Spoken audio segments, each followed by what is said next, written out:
خديها قاعدة ذهبية، محدش بيغير حد. اوكي؟ ده اللي بيتعلق في حياتكم في بيتكم. يا ترى حياتكم الاجتماعية شكلها ايه وعاملة ازاي؟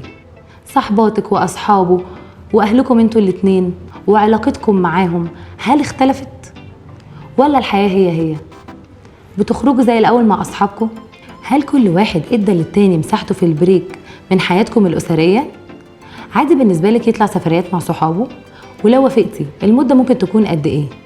الحاجات دي بتعمل مشاكل، بتخليكم كل واحد حاسس انه اتقبض عليه واتسجن ومجبر ينسى حياته قبل الجواز، وده اللي بيدخل الزهق والملل والتعكير في حياتكم.